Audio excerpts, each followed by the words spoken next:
যেই আমলে কষ্ট যত বেশি হয় আল্লাহ তাআলার কাছ থেকে প্রতিদান তত বেশি পাওয়া।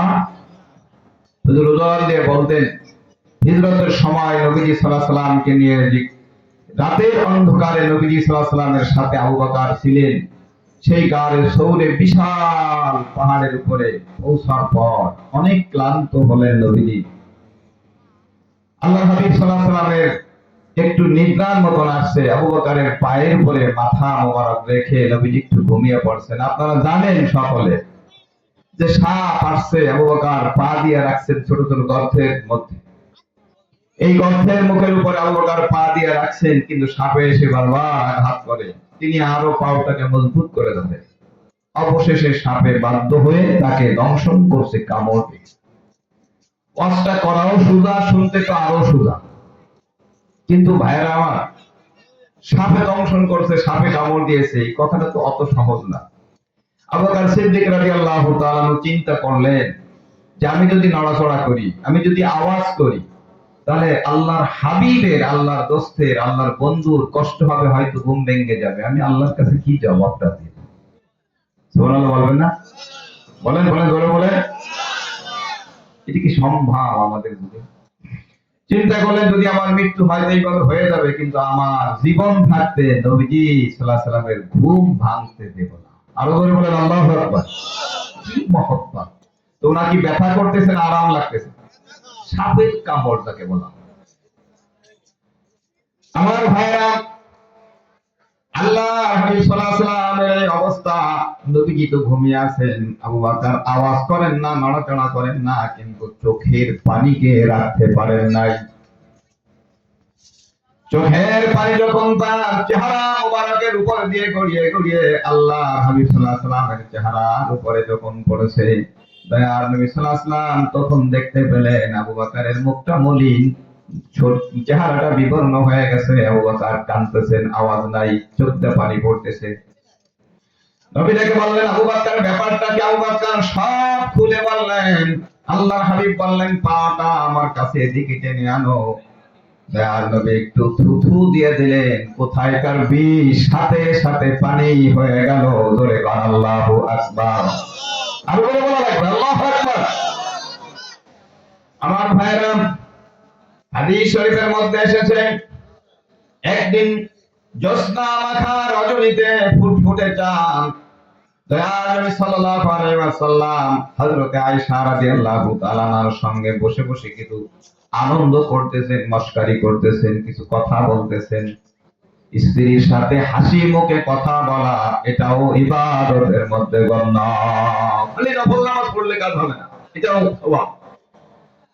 আল্লাহ নবী সাল্লাল্লাহু আলাইহি ওয়াসাল্লামকে হযরতে আয়েশা রাদিয়াল্লাহু তাআলা হঠাৎ করে প্রশ্ন করে বলছেন, ইয়া রাসূলুল্লাহ, আকাশের বুকে অসংখ্য অগণিত নক্ষত্র তারকা, এই পরিমাণ নেকি আপনার উম্মতের কারো আমল নামায় আছে কিনা?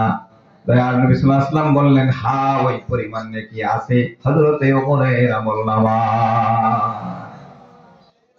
ওমর কিন্তু আয়েশার আব্বা না। আয়েশা রাদিয়াল্লাহু তাআলার আব্বাকে জোরে বলেন, এই জোরে বলেন, জোরে বলেন, সবাই বলেন, আমার একটু সাহায্য করা লাগবে।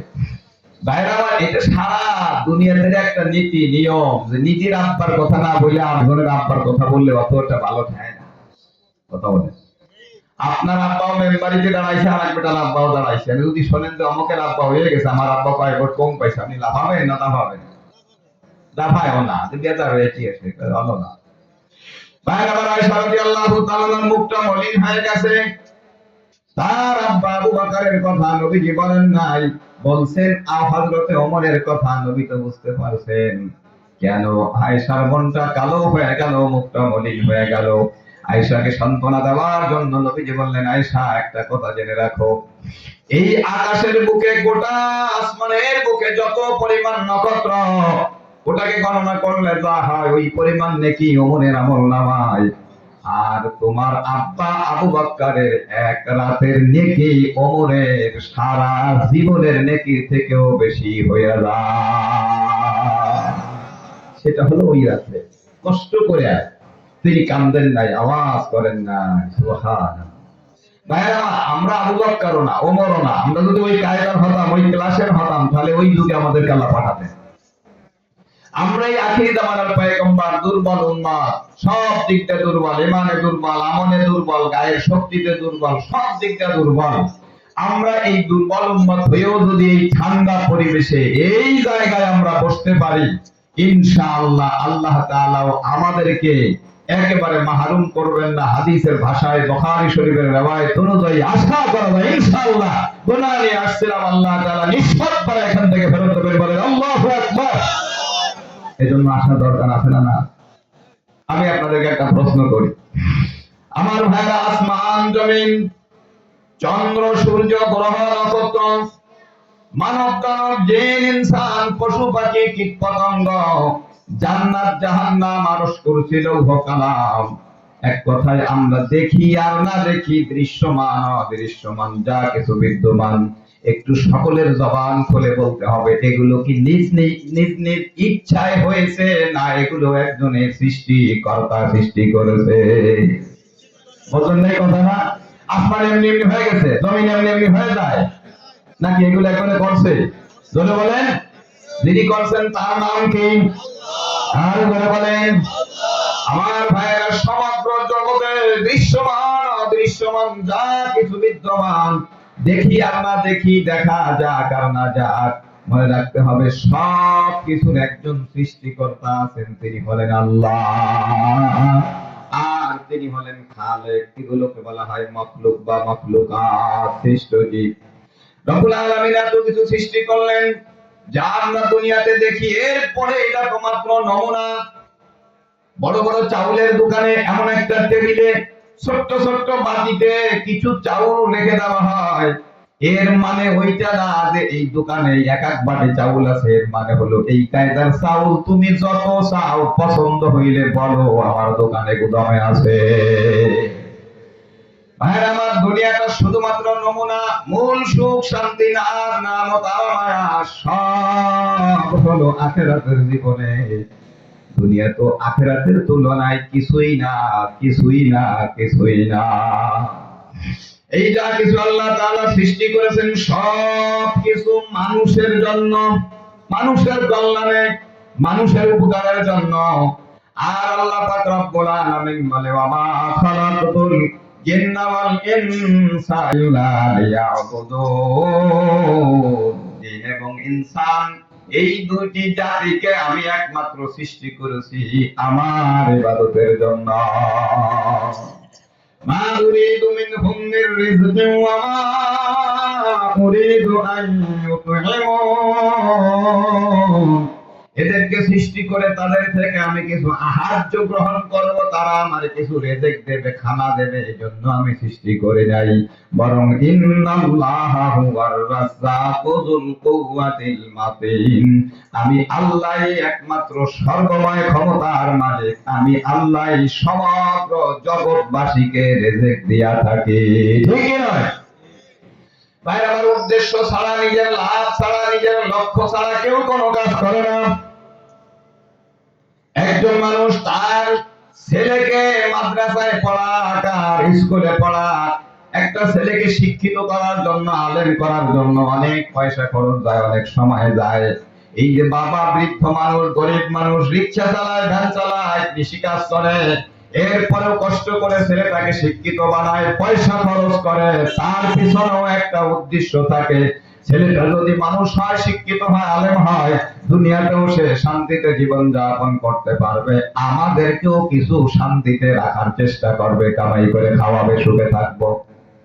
আপনার নিজের জমিনের মধ্যে যেই বীজগুলো আপনি বপন করেন, যা কিছু আপনি কারণ মাটির তলে দিয়ে দিচ্ছেন, ঘরের জিনিসগুলো ভালোগুলো, বীজ তো একটু ভালোটাই হয়, মাটির তলে ফেলে দিচ্ছেন, এর পিছনে আপনার একটা উদ্দেশ্য আছে। এই বীজগুলোকে মাটির মধ্যে দিয়ে দিলাম নষ্ট করার জন্য নয়, বরং কিছুদিন পরে এর থেকে চারা হবে, গাছ হবে, এর থেকে ফল হবে, এর থেকে ফসল হবে, যা দিয়ে আমরা দুনিয়াতে শান্তিতে জীবন যাপন করতে পারবো। বোঝা গেল কোন মানুষ অনার্থক ভাবে কোনো কাজ করেন না। আল্লাহ রাব্বুল আলামিন বলেন, মানুষ জাতিরে, জিন জাতিরে তোমাদেরকে সৃষ্টি করার পিছনে আমি আল্লাহর কোনো এমন উদ্দেশ্য নাই যে তোমরা আমারে কামাই করে খাওয়াবা, আমারে কিছু তোমরা উপকার করবা, রিজিক দেবা, আমার উপকার করবা, বরং আমি আল্লাহ তোমাদেরকে সৃষ্টি করছি একমাত্র আমার ইবাদত করবা, আর রিজিক তো আমি আল্লাহ তোমাদেরকে দিয়া থাকি। মানুষ জাতির আগে এই জমিনের মধ্যে আল্লাহ তাআলা জিন জাতিকে সৃষ্টি করেছিলেন আগুন দিয়া বানাইয়া। কি দিয়া? আস্তে কমেন, সবাই কমেন না। ভাইরা আমার, আগুন দিয়া জিন জাতিদেরকে বানালেন। কিতাবের মধ্যে আছে এই আদম জাতার জিন জাতিরা কিছুদিন পর্যন্ত ভালো ছিল, আল্লাহর ইবাদত করছিল, কিন্তু শেষ পর্যন্ত ওদের ভিতরে নাফরমানদের পরিমাণটা বেশি, ওরা গুনার দিকে ধাবিত বেশি।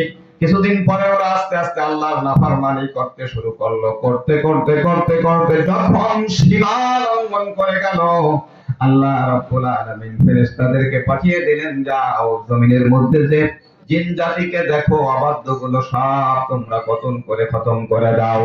সব মারতে মারতে মারতে মারতে আমার ভাইরা জিন জাতিদের মধ্যে তৎকালীন সময়ে জিনদের সব থেকে বড় দরবেশ বুজুর্গ জিন ইবলিস নামের ইবাদত বন্দেগীর ভাব দেখে ফেরেশতাদের মায়া হলো। ফেরেশতারা কয়, আল্লাহ তুমি নির্দেশ দিলে একে আমরা কতল করব না, মারব না। আল্লাহ বলে, ঠিক আছে, তোমাদের কতল করা লাগবে না। আবার দরখাস্ত করলো, আল্লাহ একা দুনিয়ায় কেমনে থাকবে, জিনেরা তো সব খতম, আল্লাহ তুমি অনুমতি দিলে আমরা জান্নাতে তুলে নিতাম। আল্লাহ বলে, ঠিক আছে, তোমরা জান্নাতে তাকে নিয়ে আসো। এই যে তো পেঁয়াজ বেজে গেল। ভাইরা আমার, জমিন আবার ফাঁকা হয়ে গেল। আল্লাহ পাক রব্বুল আলামিন একদিন কে ডাক দিলেন, ও ফেরেশতারা আসো, আমার একটা কথা আছে, আমার একটা পরামর্শ আছে, মিটিং আছে, তোমাদের সঙ্গে আলোচনা আছে। ভাইরা আমার, ফেরেশতারা জমা হয়ে গেল। ওই জায়গায় আল্লাহ পাক রব্বুল আলামিন বললেন, ওয়ামা খালাকতুল জিন্না ওয়াল ইনসা। আল্লাহ পাক ডাক দিয়ে বলেন, হে ফেরেশতারা, হে ফেরেশতারা জেগে দেখো, ওয়াইদ ক্বালা রাব্বুকা লিল মালাইকাতি ইন্নী জাহিলুন ফিল আরদি খলিফা। হে ফেরেশতারা, আমার প্রতিনিধি আমি আল্লাহ দুনিয়ায় পাঠাতে চাই, তোমরা এই ব্যাপারে কি বলতে চাও? আমার ভাইরা, তাদের ওই জিন জাতিদের কথা মনে পড়ে গেল। তারা একটা আপত্তি করে বলল, আতাজালু ফিহা মান ইউফসিদু ফিহা ওয়া ইয়াসফিকুদ দিমা ওয়া নাহনু নুসাব্বিহু বিহামদিকা ওয়া নুকাদ্দিসু লাক। আল্লাহ তুমি দুনিয়ার মধ্যে আবার এমন একটা জাতি সম্প্রদায়কে পাঠাতে চাও যারা রক্তপাত করবে, যারা মারামারি করবে, যারা কাটাকাটি করবে, যারা দাঙ্গা হাঙ্গামা করবে, যারা তোমার নাফরমানি করবে। আমরাই তো তোমার তাসবিহ তাহলিল আর গুণকীর্তন বর্ণনা করতেছি। আল্লাহ রাব্বুল আলামিন বললেন, ইন্নী আলামু মা লা তা'লামুন। হে ফেরেশতারা, তোমাদের সঙ্গে পরামর্শ করার আমি আল্লাহর কোন দরকার নাই। কথা বলেন ঠিক কি না? আল্লাহ কি এমন যে বুঝে পারতেছে না? সবার কাছে জিজ্ঞেস করেন। কথা বলেন, কথা জোরে বলা লাগে। বলেন বলেন, আল্লাহ কি বুঝিয়ে পারে না নাকি? জোরে বলেন। তাই এদেরকে পরামর্শ কেন করবেন? আমার ভাইরা, আল্লাহ তাআলা আউয়াল আখির সব কিছু তিনি জানেন, এমনকি তারা কি জবাব দেবে তাও তো আল্লাহ পাক জানেন। কিন্তু প্রশ্নটা এগুলো করলেন ওদেরকে একটু সাক্ষী রব্বুল আলামিন বানিয়ে রাখার জন্য। ওরা বলল, আল্লাহ আমরাই তো তোমার তাসবিহ তাহলিল আদায় করতেছি। আল্লাহ বললেন, আমি যা জানি তোমরা তার কিছু জানো না। আল্লাহ রাব্বুল আলামিন জানেন যে আমি দুনিয়াতে মানুষ পাঠাবো, এই মানব জাতির মধ্যে আখিরি জামানায় এমন একজন মানুষকে আমি আল্লাহ দুনিয়ায় পাঠাবো যাকে সৃষ্টি না করলে তামাম জাহান আমি আল্লাহ বানাতাম না। আমার ভাইরা, আল্লাহ জানেন যে আমার সেই নবী মুহাম্মদুর রাসূলুল্লাহ সাল্লাল্লাহু আলাইহি ওয়াসাল্লাম যখন তার উম্মতদেরকে নিয়ে জান্নাতে যাবে, ও ফেরেশতারা যতই নিজেদেরকে অনেক কিছু মনে করো, জেনে রাখো তোমরা আমার নবীর উম্মতের খাদেম আর গোলাম হইয়া জান্নাতে খেদমত করবা। তোমরা তা তো জানো না, তোমরা মনে করছো আমরাই শ্রেষ্ঠ। আমার নবীরে না বানাইলে জাহান বানাইতাম না, তোমাদের খবর হতো না। ভাইরা আমার, আল্লাহ রাব্বুল আলামিন জমিনকে ডাকতে বললেন, জমিন তোমার বুক থেকে আমি মাটি নেব, ওই মাটি দিয়ে আমি আল্লাহ আদম বানাবো, মানুষ বানাবো। সেই মাটির মানুষ যারা আমার কথা শুনবে তারা জান্নাতে চিরকাল বসবাস করবে। আর যারা আমার কথা মানবে না, আমাকে যারা আল্লাহ বলে মানবে না, আমার পথে যারা চলবে না, আমার নির্দেশিত পথে যারা জীবন চালাবে না, তাদেরকে আমি আল্লাহ ভয়ঙ্কর ওই জাহান্নামের আগুনের মধ্যে ফেলাইয়া পোড়াবো, জ্বালাবো, শাস্তি দেব। ভাইরা আমার, তাফসীরে রুহুল বায়ানের মধ্যে আছে, তাফসীরে জালালাইন শরীফের হাসিয়ার মধ্যে লেখা আছে, এই কথাটা শোনার পরে জমিন কান্না শুরু করলো। ফামাকাত ফামবাহাতিল হুজুনু মিন বুকাইহা ওয়া হিয়া তাজরি ইলা ইয়াউমিল কিয়ামা। জমিন তখন আল্লাহর ভয়ে, জাহান্নামের ভয়ে কান্না শুরু করলো, হায় আল্লাহ, তুমি আমার বুক থেকে মাটি নিয়ে মানুষ বানাবা, এই মাটির মানুষগুলো জাহান্নামের আগুনের মধ্যে জ্বলবে। আল্লাহ, আমি জমিন সহ্য করতে পারছি না, ওই বলে কান্না শুরু করলো। আর জমিনের চক্ষু দিয়া পানি বের হতে শুরু হলো। আমার ভাইয়েরা, ওয়াহিয়াত তাজরি ইলা ইয়াউমিল কিয়ামা, কিয়ামত পর্যন্ত জমিন ওই জাহান্নামের আযাবের ভয়ে কাঁদতে থাকবে, আর জমিনের চক্ষু দিয়া পানি বের হতে থাকে। জমিন যদি ওই জাহান্নামের আযাবের ভয়ে ক্রন্দ না করত, আর কান্নাকাটি না করত, চোখে চোখ দিয়া যদি তার পানি বের না হতো, আমার ভাইয়েরা, এতদিন পর্যন্ত এই দুনিয়ার মধ্যে খাল বিল আর নদী নালায় পানি থাকতো না, জমিন শুকিয়ে যেত। সকলের মুখ খুলে জবাব দেন, কান্দা কি জাহান্নামের ভয়ে জমিনের কানতে হবে না আমাদের কানতে হবে? জমিন জাহান্নামে যাবে, গেলে তো মানুষই যাবে। আমার ভাই, আল্লাহ পাক রব্বুল আলামিন, আল্লাহু আকবার। হযরত আব্দুল্লাহ ইবনে আব্বাস রাদিয়াল্লাহু তাআলা আনহুর riwayat-এর মধ্যে এসেছে, রব্বুল আলামিন তখন হযরতে জিবরাইল আলাইহিস সালামকে বললেন, তুমি যাও জমিন থেকে মাটি নিয়ে আসো। জিবরাইল আলাইহিস সালাম আসলেন, জমিন কান্নাকাটি করে, ভাই জিবরাইল, তুমি আমার বুক থেকে মাটি নিবা, আর যেই মাটির মানুষগুলো জাহান্নামে যাবে আমি সহ্য করতে পারি না, তোমার হাত ধরি, পাও ধরি, তোমার কাছে মাপ চাই, তুমি আমার বুক থেকে মাটি নিও না। জমিন এমন ভাবে কান্নাকাটি করলো, জমিনের মায়া লেগে গেল, জিবরাইলের মায়া লেগে গেল, মাটি না নিয়ে ফিরে গেছেন আল্লাহর কাছে। আল্লাহ বলে, কি করছো? জিবরাইল জবাব দিলেন, আল্লাহ এমন ভাবে কান্নাকাটি করছে, আমার মায়া লেগে গেছে, আমি মাটি আনতে পারি নাই। আল্লাহ বললেন, তাহলে মিকাইল ফেরেশতা, তুমি যাও মাটি নিয়ে আসো। মিকাইল আলাইহিস সালাতু ওয়াস সালাম অনুরূপ ভাবে আসলো, আর জমিন কান্নাকাটি করলে মাটি না নিয়ে খালি হাতে ফিরে গেল। আল্লাহ বললেন, মিকাইল কি করছো? মিকাইল আলাইহিস সালাম বললেন, আল্লাহ আমি মাটি আনতে পারি নাই, আমার মায়া লেগে গেছে। আল্লাহ বলেন, ঠিক আছে থাকো, আজরাইল তুমি যাও। আজরাইল আলাইহিস সালামকে আল্লাহ পাঠালেন। আজরাইল আসার পরে জমিন আগের মতো কান্নাকাটি করলো। আজরাইল বলে, আমার নাম আজরাইল, আমি কি কথা শুনতে চাই না, আল্লাহ যা বলছে তাই। সুবহানাল্লাহ বলে। এই কথা বলে জমিনের উপরে একটা থাবা মারলো হযরতে আজরাইল আলাইহিস সালাম। এক মুঠ আজরাইলের হাতের এক মুঠ মাটি দুনিয়া থেকে নিয়ে গেল। ভাইরা আমার, হাদিসের বহুত সংখ্যক কিতাবের মধ্যে আছে, ইন্নাল্লাহা খালাকা আদামা মিন কুবরাতিন কাবাযাহা মিন জামিল আরদে ফাজাআ বানু আদামা আলা কদরিল আরদে মিনহুমুল আহমার ওয়াল আবয়াদ ওয়াল আসওয়াদ ওয়া বাইনা যালিকা ওয়াস সাহাদ ওয়াল হাসান ওয়াল খাবিস ওয়াত তাইয়্যিব। আল্লাহ নবী সাল্লাল্লাহু আলাইহি ওয়াসাল্লাম বলেন, আল্লাহ তাআলা এক মুষ্টি মাটি দিয়া আদম আলাইহিস সালাতু ওয়াস সালামকে বানালেন। এই এক মুষ্টি মাটি হযরতে আজরাইল আলাইহিস সালাতু ওয়াস সালামের থাবায় যাওয়ার ভিতরে চলে গিয়েছিল, সারা দুনিয়ার মাটি গিয়েছিল। সারা দুনিয়ার মাটি কিন্তু এক রকম না। নবী আমার বলেন, কোন জায়গার মাটি ছিল লাল, এই জন্য মানুষ জাতি কিছু হয়ে গেছে লাল। কোন জায়গার মাটি ছিল সাদা, মানুষ জাতি কিছু হয়ে গেছে সাদা। কোন জায়গার মাটি ছিল মাটির রঙের, কোন সেই জন্য মানুষ কিন্তু শ্যামলা হয়েছে। কোন জায়গার মাটি ছিল কালা, এই জন্য মানুষ কিন্তু কালা হয়েছে। কোন জায়গার মাটি ছিল নরম, মানুষ কিন্তু নরম হয়েছে। কোন জায়গার মানুষ ছিল শক্ত, মানুষ কিন্তু শক্ত হয়েছে। কোন জায়গার মাটি ছিল নোংরা, মানুষ কিন্তু নোংরা মার্কা হয়েছে। আর কোন জায়গার মাটি ছিল পরিষ্কার পরিচ্ছন্ন পবিত্র, এই জন্য কিছু মানুষের স্বভাব পবিত্র হয়ে গেছে। আল্লাহু আকবার।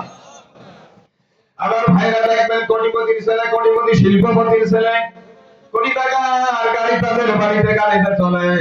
যদি কোনোদিন বাসা থেকে গাড়িটা বের না করে একটা রিক্সায় যেতে চায়, ভাইরা আমার, তারপরও তার কত সুন্দর ব্যবহার, রিক্সাওয়ালাকে ভাই বা চাচা বলে ডাক দেয়, আছে না? চাচা মেয়া যাবেন, কত মিষ্টি ব্যবহার। চাচা আসছে, এক জায়গায় নেওয়ার পরে হয়তো 50 টাকা বলা হয়, 40 টাকা বলা হয়, দেখা গেল দেখলো বুড়ো মানুষ, চাচা মেয়া, গরিব মানুষ, আমাদের কত টাকা, 1000 টাকা নোট এখান দিয়ে আমরা আসেন, আমি চলে গেল, চাচা খুশি চালায় বাসে না, কথা বলেন। টাকা দিল কত বেশি, ব্যবহারটা করলো চাচা বলে ডাক দিয়া। আবার অনেকে আছে দেখবেন যে ওই এলাকার ভিতরে এটা চুরি করে, ওটা চুরি করে, গাঁজা খায়, দানাই বানায়, বাপ এরকম করে মানে বক্কর চক্কর দানাই বানায়। অবশেষে শেষ পর্যন্ত যখন গ্রামের থেকে মাইতরি খাইয়া দিয়ে ঢাকা যায়, শহরে যায়, যাওয়ার পরে এটা করে ওটা করে, তখন একটা নাম করা মস্তান হয়ে যায়, হয় না, হয় না, হয় জোরে বলে ভাইয়ার আমার। মস্তান যখন ওই ভাব ভঙ্গি আলাদা, কথা আলাদা, রিক্সা রিক্সা রিক্সা লাফ দিয়ে উঠলো, ওঠার পরে কোন দিকে যাবে তাও বলে না, মস্তান হয়ে গেছে। এরকম ব্যবহার করে শেষ পর্যন্ত ভাইরা হয়তো 50 টাকা ভাড়া হয়েছে তার, এবার হয়তো 10 টাকা দিলেও দিল না, না দিল আমি হাঁটা দেয়। রিক্সাওয়ালা বলে ভাই 10 টাকা দেন কেন, 50 টাকা ভাড়া হয়, আপনি যতক্ষণ আমারে ঘুরাইছেন 100 টাকা ভাড়া হয়, হাত কাছানো সারা তোর কোন বাপের সাথে কথা বলতেছি, এরকম করে না করে দেবে, একটু কথা বলেন, করে না করে। কারণটা কি জানেন, ওই মাটি ভেজাইলে মাটি ওর মধ্যে ভাগে পড়ে। আমার ভাইয়েরা, আমার কত মানুষ আছে দেখবেন, যদিও গরিব মানুষ হয়, বউটা বড় নামাজি, পর্দা নিশীল বউ, ঘরের ভিতরে সব কিছু পরিপাটি করে সুন্দর সাজায় গোছায় রাখে, সকালবেলা কোরআন শরীফ তেলাওয়াত করে, নামাজ পড়ে, আল্লাহ বিল্লাহ করে, গরিব হইলেও, ঘরটা গরিবানা হইলেও খুব পরিষ্কার, একটু বসতে ভালো লাগে। কিন্তু আমার ভাইরা আবার কত ঘর আছে, অনেক বড় ঘর, অনেক বড় বিল্ডিং, কিন্তু এমন নোংরা মার্কা, এটা ফেলানো ওখানে, ওটা ওখানে ফেলানো, তার মধ্যে গেলে দম বন্ধ হয়ে আসে, ঘৃণা লাগে, বুঝতে হবে ওর ভাগের ভিতরে নোংরা মাটি ভরছে, ঠিক না? এটা হাদিস অনুযায়ী একটা কথা কব কি, আপনারা যদি নরম নরম থাকে, বেশি ঠান্ডা লাগলে ডুবোই আসেন, গোসল করে আসেন, ঠান্ডা চলে যাবে, লাগে না? একটু জোরে আওয়াজ দেন তো, আল্লাহু আকবার। আসতে তো বল, তোর বলতেছেন কেন? আমার ভাইরা অনেক আগে এক জায়গায় মাহফিলে গেছি, রাতের বেলা আমি ওই বাড়িতে থেকে গেছি, থাকার তখন পরিবেশ ছিল, যাওয়া আসার ভালো ব্যবস্থা ছিল না। মাহফিল শেষে আমি প্রধান অতিথি, অনেক রাত হয়ে গেছে, আমি ঘুমাইতে গেছি। ভাইরা আমার, আমি তো একজন বক্তা, আমি একজন আলেম, আমি একজন মেহমান, যাই বলেন অন্তত ওই দিনের জন্য একটু ভালো তাল তুলতো করা দরকার যেভাবে হোক। কিন্তু ভাইরা এমন একটা ল্যাপ আমার দেশে গায়ে দেওয়ার জন্য, ল্যাপটা দেখে আমি ওর তলে যাওয়ার আগে চিনতে উঠতেছি, 7 দিনের পরে বলো এই ল্যাপ আর হয় না। চিন্তার তলে গেলে তো দম বন্ধ হয়ে মরে দেবো বন্ধের ঠেলায়। আমি বললাম যে কোনো ভালো কাঁথা টাথা যদি থাকে দোয়া, তার একটা দেন দিকে আমারে।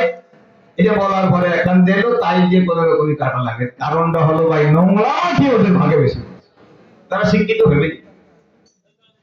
আমার ভাইরা যাও, আসুন, আল্লাহ রাব্বুল আলামিন আদম আলাইহিস সালাতু ওয়াস সালামকে বানালেন, এই মাটিগুলো নিলেন, নেওয়ার পরে হাদিসের মধ্যে আসছে শুক্রবারে জুমার দিনে আসরে নামাজের পর থেকে নিয়ে মাগরিবের আগ পর্যন্ত সময় নিয়া আল্লাহ রাব্বুল আলামিন তার কুদরতি হাত দিয়া এই মাটিতে সেনা সেনা বাবা আদম আলাইহিস সালাম রে বানালেন, কোন সুবহানাল্লাহ। আল্লাহ দুনিয়ার থেকে মাটি নিলেন, প্রশ্নের উত্তর দেওয়া লাগবে। আল্লাহ দুনিয়ার থেকে এত কায়দা করে মাটি নিলেন, নিজের কুদরতি হাত দিয়া আসর থেকে মাগরিব পর্যন্ত সময়ের মধ্যে আদম বানালেন। এত তার না করে আল্লাহ এমনি বানাইতে পারতেন কিনা? আসলে এগুলো নিয়ে আমার কত আছে, আল্লাহ দেন তুইও কইছিস, বুঝলেন না কথাটা? আল্লাহ যদি কালেন বলতেন যে আদম হয়ে যাও, হতো না, না হতো? সে প্রতিবারের নাকি বউ মানা আছে নাকি? জোরে বলেন, পারতো না পারতো? এত তাও তাহলে কেন করলেন আমার ভাইরা? মনে রাখবেন, একদিন আমি মিয়াপাড়া জুমা আপনার মসজিদের মধ্যে জুমার নামাজ পড়াই। একদিন আমি বয়ান করছি, কিয়ামত যখন হবে, এই আসমান জমিন চন্দ্র সূর্য গ্রহ নক্ষত্র মানব দানব জিন ইনসান বেহেশতের দোজখ আরশ কুরসি লৌহ কালাম সব ধ্বংস হয়ে যাবে, কিছু থাকবে না। জান্নাত থাকবে না, জাহান্নাম থাকবে না, আসমান থাকবে না, জমিন থাকবে না। বয়ান হয়ে গেছে, নামাজ শেষ করে আমি চলে আসতেছি, দুইজন মুসল্লি আমার পিছনে পিছনে এসে আমারে দাঁড় করে দিয়েছে। একটু বয়সী মুরব্বী কয়, হুজুর একটু দাঁড়ান, একটা কথা আছে। আমি দাঁড়ালাম, বলে আজকে যে বয়ানটা করলেন কথাটাকে ঠিক কইছেন কিনা? আমি বললাম বেহা হইছে কত সেই ঠিক কও, সব বেহা হইছে বিটারা শুনে। আপনি বললেন কিয়ামতের দিন জান্নাত থাকবে না, জান্নাত বলে ভেঙে যাবে, জাহান্নাম ভেঙে যাবে। তা আমরা যদি নামাজ রোজা করি, আমরা এই যারা নামাজ রোজা করে জান্নাত পাওয়ার আশাই করি, তো জান্নাত থাকলে না থাকলে যাবো কোন জায়গা? আমি দেখলাম যে কথা হচ্ছে ঠিক। আমি বললাম জালনা যদি না থাকে কয়বার বেটা ওই বিলির ভিতরে যে শাপলা হয় খাইও আর বানা বলো তো বেটা বলো। আমার ভাইরা বিশাল বড় জান্নাত যদি আল্লাহ সেকেন্ডের মধ্যে উড়াই দিতে পারে, ওই আল্লাহ সেকেন্ডে বানাইতে পারবে কিনা করে বলেন, আর করে বলেন। আল্লাহ বলেন আলাইসাল্লাযী খালাকাস সামাওয়াতি ওয়াল আরদা বিকাদিরিন আলা আইয়াখলুকা মিসলাহুম বালা ওয়া হুয়াল খাল্লাকুল আলীম। ইন্নামা আমরুহু ইযা আরাদা শাইআন আইয়াকুলা লাহু কুন ফায়াকুন। ফাসুবহানাল্লাযী বিয়াদিহি মালাকুতু কুল্লি শাইইন ওয়া ইলাইহি তুরজাউন। আল্লাহু আকবার। আল্লাহ রাব্বুল আলামিন সূরা ইয়াসিনের একেবারে শেষ আয়াতের দিক দিয়ে বলেন, হে মানব জাতিরা, মরার পরে পচে যাবি, গলে যাবি, মাটি হয়ে যাবে, তোর কোনো চিহ্ন থাকবে না। আমি আল্লাহ আবার তোদেরকে হাসরের ময়দানে হাজির করব। এই ব্যাপারে যদি তোদের কোনো সন্দেহ থাকে তাহলে বল, আমি আল্লাহ এত বড় আসমান বানালাম, জমিন বানালাম, আমি আল্লাহ কোটি কোটি মানুষ বানালাম, একজন মানুষের চেহারার সঙ্গে আর একজন মানুষের চেহারা মেলে না, একজন মানুষের কণ্ঠের স্বরের সাথে আর একজনের কণ্ঠ মেলে না, একজন মানুষের নাকের সাথে আর একজনের নাক মেলে না। এত নাক আল্লাহর কাছে, এত চোখ আল্লাহর কাছে, এত চেহারা আল্লাহর দরবারে, আল্লাহর বান্দারে। আমার ভাইরা, আল্লাহ বলে আমি তোদেরকে মাইরা মাটি বানাইয়া আবার কেউ উঠাইতে পারবো না। আল্লাহ আবার নিজে বলেন, বালা ওয়া হুয়াল খাল্লাকুল আলীম। হ্যাঁ, আমি আল্লাহই পারি আর পারবো, আমি আল্লাহই সব কিছুর সৃষ্টিকর্তা। আল্লাহু আকবার।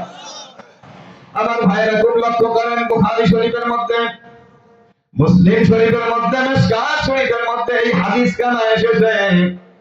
এক নাফরমান বুড়া সারাটা জীবন গুনাহ করছে, নাফরমানি করছে, ভালো কাজ সে করে দেখে নাই। আমার ভাইরা একেবারে যখন মরণাপন্ন বুড়া হয়ে গেছে, একদিন তার ছেলে মেয়ে আপনজনকে ডাকছে, কয় শোনো, আমি যে কোনো সময় মারা যাব, আমার এখন আর হায়াত নাই, আমি শেষ, আমার এখন আর বেঁচে থাকার মতন কোন লম্বা আশাও নাই, আমি এখন বুড়া হয়ে গেছি, অত্যন্ত বৃদ্ধ অসুস্থ হয়ে গেছি, তবে আমি নিজে বুঝি আমি জীবনে যত গুনাহ করছি, আমাকে যদি আল্লাহ ধরে আমার জাহান্নাম ছাড়া জায়গা নাই। তোমরা একটা কাজ করবা, আমারে তোমরা বাঁচাও, আমার আর তো কোনো কায়দা নাই, আমি মরার পরে তোমরা হিন্দুদের মতন আমারে জ্বালাবা, পোড়াবা। এটা কিন্তু বুখারী শরীফের হাদিস, রাসূল বলতেছেন, আমাকে জ্বালিয়ে দেয়, ছাই কয়লা হয়ে থাকবে, এইগুলো আবার তোমরা লোকজন দিয়া কিসের নিয়া গুঁড়ো করবা, একেবারে নিষ্পেষিত করে বাতাসে কিছু উড়াই দেবা, আর নদীর স্রোতের মধ্যে কিছু বাসাই দেবা, পাহাড়ের মধ্যে কিছু ছড়াই দেবা, জঙ্গলের মধ্যে বিছাই দেবা, এইভাবে আমারে তোমরা হারাই ফেলাবা, যাতে আর আল্লাহ ধরতে না পারে, না বাড়তে পারে। আল্লাহ কত বড় আমার দোয়া না? কি কথা বুঝতেছেন নাকি? ও ফলাই থাকবে কাজ। আমার কয়েকদিন পরে মারা গেছে, শুনতেছেন? সবার খেলা আছে দিকে। কয়েকদিন পরে মারা গেছে, মারা যাওয়ার পর এবার তার ছেলে মেয়ে আপনজন যারা আছে তারা একটা পরামর্শ করছে, বসার পরে বলে, শোনো, আমরা মুসলমান, আমরা যদি হিন্দুদের মতন মানুষ পোড়াই, তাহলে সমাজের মধ্যে ছেলে মেয়েও বিয়ে দিতে পারবো না, আমাদেরকে এক করে করে রাখবে, বাদ দিয়ে হবে, আমাদেরকে মানুষেরা ঘৃণা করবে, আমাদের এই সমাজে আর চলা সম্ভব হবে না, আমরা এগুলো করব না। কিন্তু আর একজন বলতে যে, শোনো, এটা তো ভালো কথা বললাম, কিন্তু আব্বা যদি চিরকালের জন্য ওই জাহান্নামের আগুন থেকে বেঁচে যদি যেতে পারে, তাহলে মানুষেরা কি বলবে আর না বলবে এগুলো দেখার দরকার নাই, আব্বারে আগে চিরদিনের জাহান্নামের আযাব থেকে বাঁচাই, এটাই শেষ পর্যন্ত চূড়ান্ত হয়ে গেল। আমার ভাইরা তারে পোড়াইয়া যেই ছাই কয়লা হইছে, এগুলোরে গুঁড়ো বানাইয়া বাবার ওসিয়ত অনুযায়ী জঙ্গলের মধ্যে বিছাইছে, পাহাড়ের মধ্যে ছড়াইছে, নদীর স্রোতের মধ্যে বাসাইছে, বাতাসে কি উড়াইছে। আল্লাহ পাক রব্বুল আলামিন বসে বসে বলে, নাফরমান যাবি কোথায়, আইনাল মাফার, আমি আল্লাহ গেটে বসা। আচ্ছা কোন আল্লাহরে ভাই দিয়ে বলাই চলে যাইতে, যদি কায়দারে যা কায়দা আছে বলে বলে ওই যে যা। আল্লাহ রাব্বুল আলামিন ডাক দিলেন, হে জমিন, হে পাহাড়, হে সাগর, তোর মধ্যে যা ফেলাইছে আমার কাছে জমা কর। নাফরমান হাজির হক, ভাইরা আমার, বলার সঙ্গে সঙ্গে ওই নাফরমানটা আল্লাহ পাক রব্বুল আলামিনের দরবারে আবার হাজির হয়ে গেছে। আল্লাহ তাআলা এবার ডাক দিয়ে বলেন, নাফরমান, আমার নামত খাইয়া আমার জমিনে বসবাস করিয়া তোরে বানাইলাম আমি আমার ইবাদত করার জন্য, করলি না, করলি না ফরমানি। তারপরেও যদি তুই তওবা করতে আমি আল্লাহ তোরে মাফ করতাম, আমি আল্লাহ তোর প্রতি দয়া করতাম, তাও তুই করলি না। তুই চাইলি আমি আল্লাহর চক্ষুকে এড়াইয়া পলাই যাবি, সেরে যাবি। এ আমি আল্লাহর চোখ এড়াইয়া যাওয়ার মতন জায়গা জগতে না। যাবি কোন জায়গায় এখন বল? তোর জন্য তো জাহান্নাম ছাড়া আর কোনো উপায় নাই। তুই তওবা না করে আরো সিটারি করলি কেন বল? আমার ভাইরা, আল্লাহ পাকের দরবারে বান্দা এখন থরথর থরথর করে কাঁপতেছে। এখন তো আর কোনো দিক পলাই যাওয়ার প্ল্যানও নাই, ধরা পড়ে গেছে, মুখটা মলিন হয়ে গেছে। বান্দা চোখ দিয়ে পানি ছেড়ে দিয়ে বলে, আল্লাহ, জীবনে এত গুনাহ করছি, আমার নিজের হিসাবে আমি বুঝছি আমার জাহান্নাম ছাড়া উপায় নাই। আল্লাহ, তোমার জাহান্নাম থেকে বাঁচার জন্য সর্বশেষ সময়, সর্বশেষ মুহূর্তে আমি কি করব, কোন দিকে যাব, কিছু বুঝে কই পাই নাই। কোন দিকে আমি দৌড় দেব, কোন দিকে আমি পলাবো, কোন দিকে ভাগবো, কেমনে আমি বাঁচবো, আমি বুঝে কই পাই নাই। আল্লাহ, আমি তোমার আযাব থেকে বাঁচার জন্য এই পথ অবলম্বন করছি, আল্লাহ তোমার ভয়তে করছি। এই কথাটা বলি আল্লাহ পাকের দরবারে বান্দা দাঁড়ায়া মুখটারে কালো করিয়া যখন বান্দায় ওই মাওলার দরবারে চোখের পানি ছাড়িয়া দিছে, আল্লাহ তোমার ভয়তে করছে।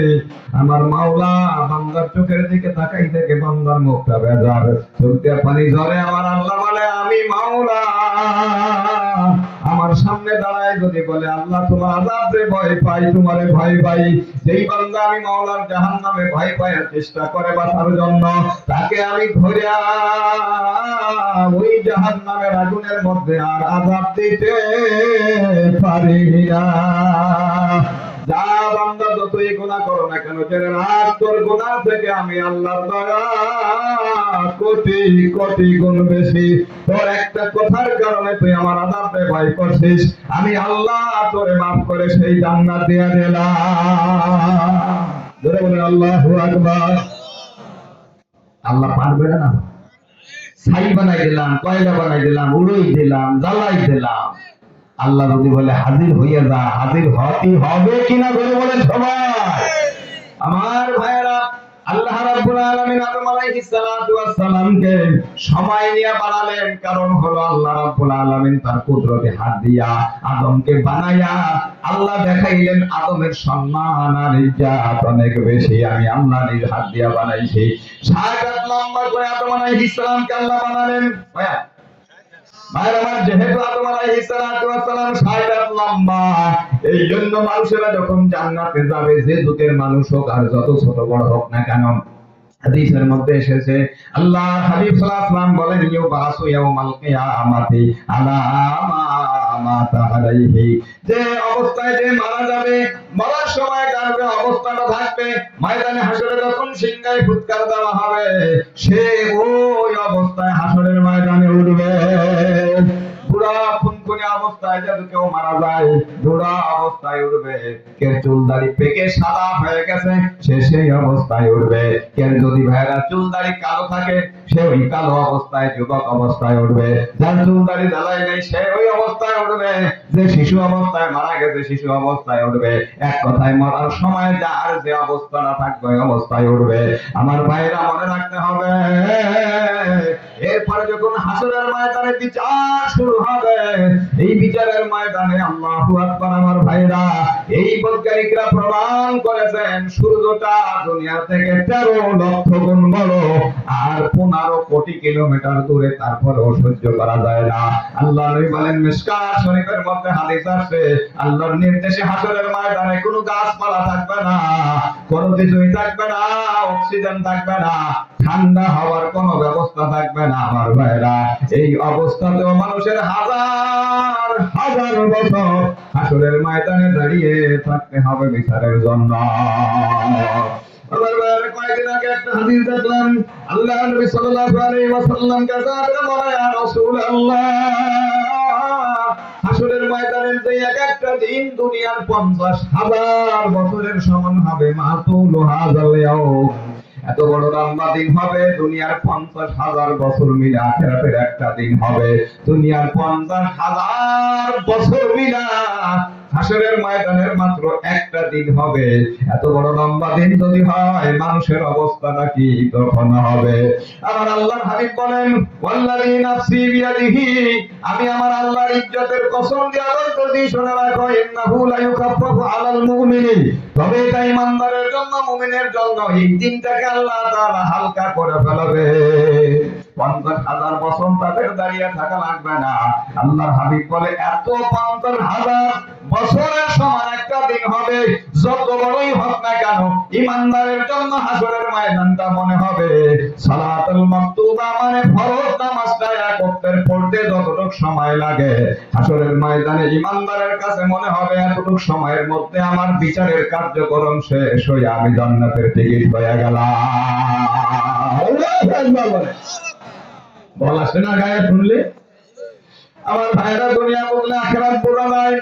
যারা দেখবেন হজে যায়, উমরায় যায়, বিদেশে যায়, যারা আপনার প্লেনে ওঠে, ইমিগ্রেশন একটা পর্ব আছে, আপনার কাগজপত্র, ভিসা, পাসপোর্ট সব সিরিয়াল দিয়ে এক একজনের পরে এক একজন দেখে। এখানে সিরিয়ালে পড়ে গেলে 2-1 ঘন্টা সময় লেগে যায়। আমার ভাইরা, সিরিয়াল পাবো, আমারটা দেখবে, তারপরে ওকে করবে, তারপরে যেতে পারবো, আর না সম্ভব না।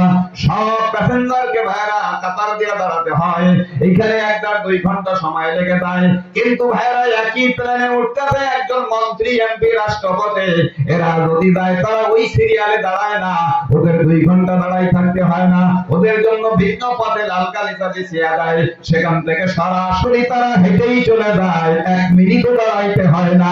তাহলে একই প্লেনে উঠলো, ওরা হাঁটতে হাঁটতে উঠে যায়, আর সবটাকে দাঁড়াই থাকতে হয়। হাসরের ময়দানটা এমন হবে, গুনাহগার, পাপী, নাফরমান যারা হাজার হাজার লক্ষ বছর সূর্যটা মাথার উপরে থাকবে, দাঁড়িয়ে থাকতে হবে, জমিনটা পানি আগুন হয়ে থাকবে। কিন্তু যদি কেউ আল্লাহর পাগল হয়ে থাকে, যারা দুনিয়াতে কোনোদিন নামাজ কাজা করে নাই, 1 ওয়াক্ত ফরজ নামাজ আদায় করতে, আসরের 4 রাকাত ফরজ নামাজ আদায় করতে, ফজরের 2 রাকাত ফরজ নামাজ আদায় করতে যতটুকু সময় লাগে, তার কাছে এতটুকু সময়ের ভিতরে তার বিচার শেষ হয়ে যাবে।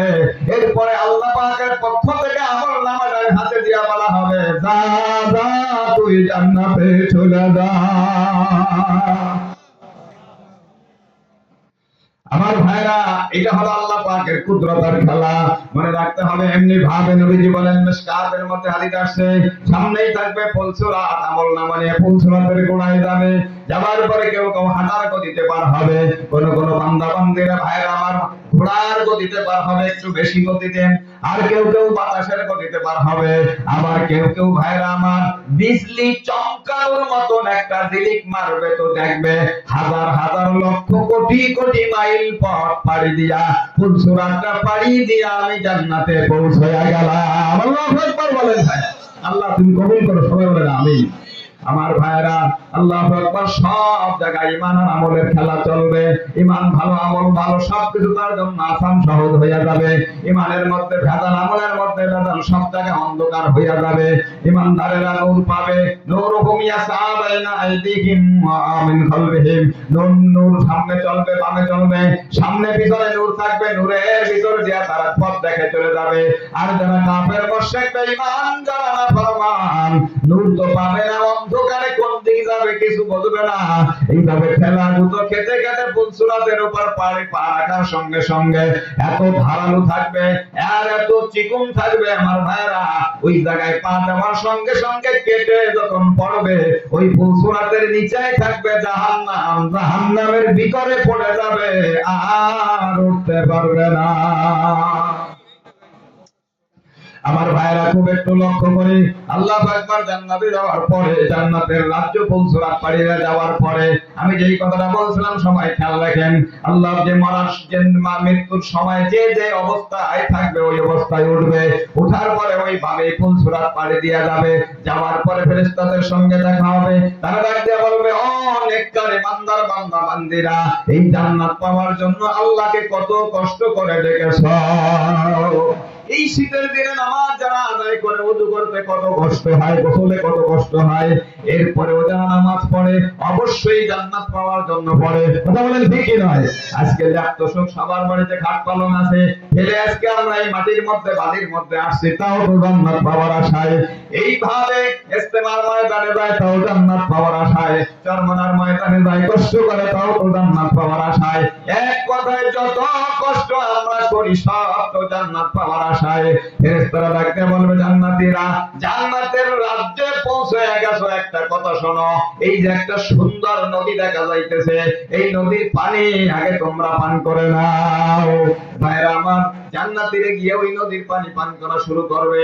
এই নদীর পানির মধ্যে আল্লাহ রাব্বুল আলামিন এমন বরকত আর বৈশিষ্ট্য রেখেছেন, এই পানিটা পান করার সঙ্গে সঙ্গে পানিটা যখন শরীরের ভিতরে চলে যাবে, পেটের মধ্যে যাবে, যাবার সঙ্গে সঙ্গে পেটের ভিতরে যেই রক্ত আছে, শরীরের মধ্যে মানুষের রক্ত আছে, রক্তটা বেশি ভালো জিনিস না, এই কারণে মানুষ হিংসা বিদ্বেষ করে, এই জন্য মানুষ মারামারি করে রক্তটা না পাক।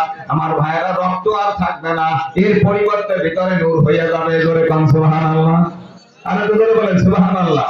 ভাইয়েরা আমার, পায়খানা করে প্রসাব করে, এই পায়খানাও আর থাকবে না, প্রসাবও কোনোদিনের জন্য জান্নাতে থাকবে না, ভিতরের অংশটা পুরোপুরি নূর হইয়া যাবে। বলেন আল্লাহু আকবার। আমার ভাইয়েরা, এবার সমস্ত বান্দা বান্দীদেরকে বলবে সামনের দিকে অগ্রসর হও, হওয়ার পরে আর একটা নদী দেখতে পারবে, বলবে তোমরা এই নদীর মধ্যে ডুব দাও, গোসল করো। ওই নদীর মধ্যে বুড়াও নামবে, গুড়াও নামবে, কালাও নামবে, ধলাও নামবে। ওই নদীর মধ্যে যখনই ডুব দিয়ে উঠবে তখন আর একরকম হইয়া যাবে। ঈসা নবী আলাইহিস সালামের মতন 60-30 বছর বয়সের যুবক হবে, আদম আলাইহিস সালামের মতন সবাই 60 লম্বা হয়ে যাবে, দাউদ নবী আলাইহিস সালামের মতন ভুবন বিখ্যাত কণ্ঠস্বর হবে, ইউসুফ নবী আলাইহিস সালামের মতন চেহারা হবে। আমার ভাইরা, হযরত মুহাম্মদুর রাসূলুল্লাহ সাল্লাল্লাহু আলাইহি ওয়াসাল্লামের মতন চরিত্র হইয়া যাবে। আল্লাহু আকবার বলেন, আল্লাহু আকবার।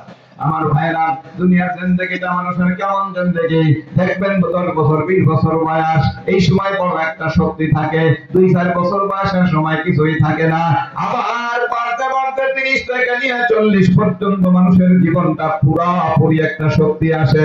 40-এর পরে মনে করবা তোমার জিন্দেগির মধ্যে এখন ভাটা লেগে গেল।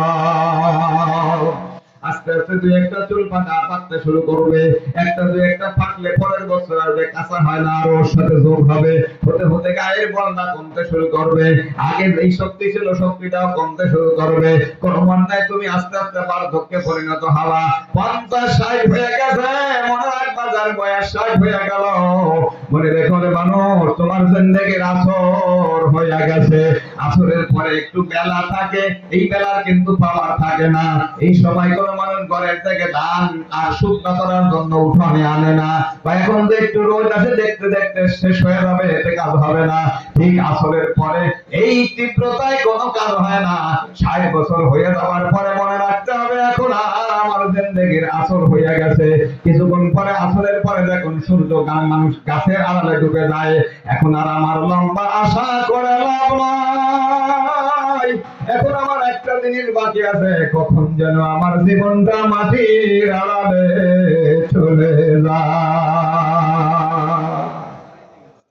আমার ভাইরা মনে রাখবেন, আবু হুরায়রা রাদিয়াল্লাহু তাআলা আনহু বলেন, ওই জান্নাতে যাওয়ার পরে মানুষেরা 30 বছর বয়সের যুবক হয়ে যাবে। এই যে 30 বছর বয়সের যুবক হয়ে মানুষেরা জান্নাতের মধ্যে ঢুকবে, আল্লাহর নবী সাল্লাল্লাহু আলাইহি ওয়াসাল্লামের সাহাবী আবু হুরায়রা বলেন, আমি আল্লাহর ইজ্জতের কসম দিয়ে বলতেছি, দুনিয়ায় যেমন 40-এ বার্ধক্যে উপনীত হওয়ার পরে দিন দিন মানুষের জীবনে যৌবনে ভাটা লেগে যায়, আর জান্নাতের মধ্যে মানুষ 30 বছর বয়সের তরুণ যুবক হয়ে জান্নাতে ঢুকবে, হাজার হাজার লক্ষ লক্ষ কোটি কোটি কোটি বছর জান্নাতে থাকবে, কোনদিন আর কেউ বুড়া হবে না। আল্লাহু আকবার বলেন, কেউ কোনদিন বড় হবে না। ভাইরা আমার, আরো দিন দিন তাদের চেহারার সৌন্দর্য আর যৌবনার শক্তি শুধু বাড়তেই থাকবে। এমন একটা জান্নাতের মধ্যে নামার জন্য মনে চাই, কার কার একটু নারায় থাকবেন বলে হাত দেখা নারায় থাকবে। এই জন্যই তো সব জড়িত। এখন আল্লাহ নেবে না নেবে আল্লাহ জানে, কথা বলেন ঠিক কিনা? নিয়ত তো করতে হবে, চিন্তা তো করতে হবে, চেষ্টা তো করতে হবে, তারপরে আল্লাহ যা করে না করে সেটা তো আল্লাহর ইচ্ছা, ওখানে তো আর কারো কোনো ক্ষমতা খাটানো যাবে না। কিন্তু আমার ভাইরা, দুনিয়াতে আমি নামাজ পড়বো না, আমি তো আমার জন্য হাত উঠলাম, আসি হবে? ধরে বলেন হবে? হবে? হবে না। ঠিক অনুরূপ ভাবে আমার ভাইয়ারা মনে রাখতে হবে, আল্লাহর বিধান না মাইনা আল্লাহর জান্নাতে যাওয়া যাবে না। আপনি একটু বোঝেন, বোঝার জন্য চেষ্টা করেন আমার ভাইয়ারা। আমি যে ঘটনা বলতে গেলাম, আল্লাহ পাক রব্বুল আলামিন আদম আলাইহিস সালামকে বানালেন, বানানোর পরে আল্লাহ পাক রব্বুল আলামিন আদম আলাইহিস সালামকে বানাইয়া ওয়া আল্লামা আদামাল আসমাআ কুল্লাহা, আল্লাহ পাক জান্নাতের সব নিয়ামতের নাম শিক্ষা দিলেন, এটার নাম এটা, এটার নাম এটা, এদের সব শিক্ষা দিলেন। ফেরেশতারা কিন্তু এত বোঝে না, এত পারে না। এক সময় আল্লাহ পাক সমস্ত জিনিসগুলোকে ফেরেশতাদের সামনে হাজির করে বললেন, ফেরেশতারা তোমরা দাবি করছো না তোমরা শ্রেতা শ্রেষ্ঠ, তাহলে এই দাবি যদি সত্য হয় এই জিনিসগুলোর নাম বলো। ফেরেশতারা এক একটা করে বলবে কি বলতে পারে না, তারা বলে উঠলো সুবহানাকা লা ইলমা লানা ইল্লা মা আল্লামতানা ইন্নাকা আনতাল আলিমুল হাকিম। আল্লাহ আমাদেরকে সামান্য জ্ঞান দান করছো, আমরা তোমার পবিত্রতা বর্ণনা করতেছি, এত জিনিসের নাম বলতে পারবো না, আমরা জানি না এত ভাই। আল্লাহ বলেন আদম তুমি পারবা? আদম বলে হ্যাঁ আমি পারবো। কত বলো তো। তিনি দম দম দম দম করে সব কিছুর নাম বলে দেন, ধরে বলেন সুবহানাল্লাহ। আদম আলাইহিস সালাম ওই জায়গায় ফেরেশতাদের মধ্যে বড় আলেম প্রমাণ হয়ে গেল। আল্লাহ রাব্বুল আলামিন বলেন যে কাকে আমি কি দিয়ে বানাইছি না বানাইছি ওগুলো কোনো বিষয় না, আদমের ইলম বেশি, তার যোগ্যতা বেশি, তার সম্মানের জন্য বেশি। আমি আল্লাহ তার সম্মানের বহি প্রকাশ হিসেবে বলতেছি, তোমরা ফেরেশতারা তাকে সিজদা করো। সেই যুগে আল্লাহ তাআলার বিধান ছিল একজন মানুষ আরেকজন মানুষকে সিজদা করবে। আমার ভাইরা সব ফেরেশতারা সিজদায় পড়ে গেল। তাফসীরে জালালাইন শরীফের হাসিয়ার মধ্যে লেখা 500 বছর কেটে গেছে, ফেরেশতারা আর নড়ে চড়ে না, ওই জায়গায় সিজদায় পড়ে। সুবহানাল্লাহ করেন না? কত বছর? কারণ একে কানা বড় আল্লাহ যা কয় তাই করে, যদি কেউ রুকু কর ওই রুকুতি পড়ে থাকবে, কেমন পর্যন্ত উঠবে না যদি পরবর্তী নির্দেশ না আসা পর্যন্ত। আল্লাহ কাছে কাজ হয়ে থাকো, কাজ হয়ে থাকবে, যদি মোট হয়ে থাক, মোট হয়ে থাক। আল্লাহ চিন্তা কর 500 বছর চলে যায় একজনের মাথা না উঠে না, আল্লাহকে হইছে তো মাথা উঠে পারে উঠে। সুবহানাল্লাহ। কিন্তু ভাইরা কোটি কোটি ফেরেশতাদের মধ্যে ইবলিস বেটা ছিল, যে ইবলিসটা কানা ইসমুহু ফিস সামাই দুনিয়া আল হাবিদু ওয়া ফিস সানিয়াতি আয-যাহিদু ওয়া ফিস সালিসাতি আল ওয়ালিয়্যু ওয়া ফির রাবিআতি আত-তাকিয়্যু ওয়া ফিল খামিসাতি আল খাযিনু। আমার ভাইরা ইবলিস এত বড় ইবাদত বندگی করেছিল, এক এক আসমানে এক একটা উপাধিতে সে ভূষিত হয়েছিল।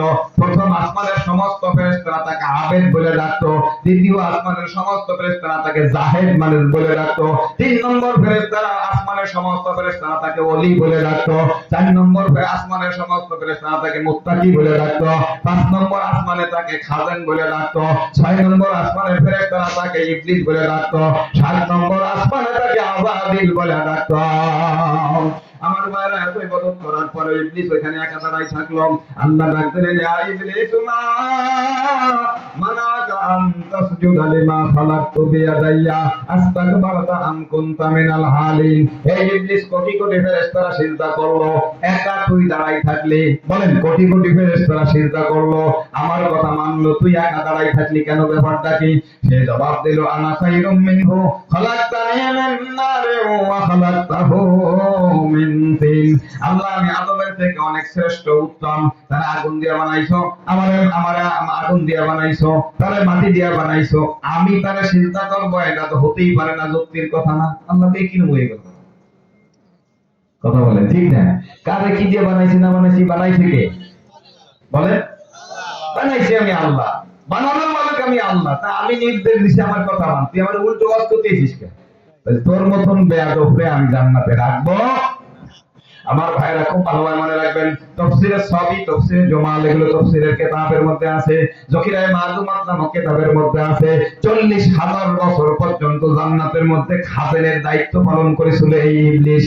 30,000 বছর পর্যন্ত আরশে আজিম বহনকারী ফেরেশতাদের নেতৃত্ব দিয়েছিল। 20,000 বছর পর্যন্ত ফেরেশতাদেরকে পড়াইছিল। আরো যে কত ইবাদত বন্দেগী না করছে তার কোনো শেষ নাই, কিন্তু একটাই জায়গায় পেট বাঁধাইছে, আল্লাহর কথার উপর দিয়ে সে যুক্তি খাটাতে চায়। আল্লাহ বললেন ফাখরুজ মিনহা ফাইন্নাকা রাজিম, তুই আমার জান্নাত থেকে বহিষ্কার হয়ে যা, তুই আজকের থেকে রাজিম বিতাড়িত, বহিষ্কৃত। ওয়া ইন্না আলাইকা লানাতি ইলা ইয়াউমিদ্দিন। আর তোর উপরে কিয়ামত পর্যন্ত আমি আল্লাহর লানত আর গজব। আমার ভাইরা, ইবলিস তার তো উচিত ছিল, তার দরকার ছিল আল্লাহর কুদরতি পায়ে সিজদায় পড়া। আল্লাহ বুঝে পারে নাই, তুমি মাফ করে দাও, আমার ভুল হয়ে গেছে। আল্লাহ তাআলার কাছে মাফ চাইলে আল্লাহ তাআলা মাফ করে দিতেন। কারণ হাদিসের মধ্যে আছে, আল্লাহ পাক রব্বুল আলামিন বলেন, গালাবাত আলাইয়া রাহমাতি আলা গযাবি। আমি আল্লাহর রাগও আছে, আমার দয়াও আছে। আমি আল্লাহর দয়া এবং রাগ দুইটা যখন এক জায়গায় এসে যায়, তখন ওই রাগের উপর দিয়ে আমার দয়া জয়ী হইয়া বান্দারে মাফ করে দে। আল্লাহু আকবার বলেন। আমার ভাইরা, মুসা নবী আলাইহিস সালাতু ওয়াস সালামের জামানায় একবার অনাবৃষ্টি বৃষ্টি মোটে হয় না। হতে হতে মানুষজন পশু পাখি সব কিছু এখন কষ্ট পায়। সকলে আসে আল্লাহর পয়গম্বর মুসা নবী আলাইহিস সালামের কাছে, আল্লাহর পয়গম্বর আমরা সহ্য করতে পারি না, মখলুকাতে কষ্ট পায়, আপনি আল্লাহর কাছে দোয়া করেন যেন আল্লাহ রহমতের বৃষ্টিটা দেয়। মুসা নবী আলাইহিস সালাম তখন সবাই নিয়ে এমন একটা মজলিসে বললেন, আসো আমরা সবাই মিলে আল্লাহর কাছে দোয়া করি। ওই জায়গায় দোয়া শুরু হয়ে গেল, পানির জন্য কান্নাকাটি শুরু হয়ে গেল। আল্লাহ রাব্বুল আলামিন বৃষ্টি দেন না। যেখানে মুসা নবী আলাইহিস সালামের মতো এত বড় একজন জলিল কদর পয়গম্বর রাসূল দোয়া করেন, দোয়ায় কাজ হয় না। অবশেষে আল্লাহ পাক মুসা নবীকে ওহীর মাধ্যমে ডাক দিয়ে বললেন, মুসা তোমার মজলিসের মধ্যে আমার একজন পাপী নাফরমান, ওর উপরে আমি আল্লাহ অসন্তুষ্ট বেজার, ও এই মজলিসের মধ্যে আছে, ওরে তাড়াই দাও, ওরে বের করে দাও, তারপরে তোমরা দোয়া করো, আমি আল্লাহ তোমার দোয়া কবুল করব, আমি বৃষ্টি দেব। ওর কারণে আমি বৃষ্টি বন্ধ করছি, ওরে থাকলে বৃষ্টি হবে না। মুসা নবী আলাইহিস সালাম দোয়া বন্ধ করে বললেন, এই মজলিসের মধ্যে এমন কোন নাফরমান যার কারণে বৃষ্টি হবে না, তুমি স্বেচ্ছায় বের হও।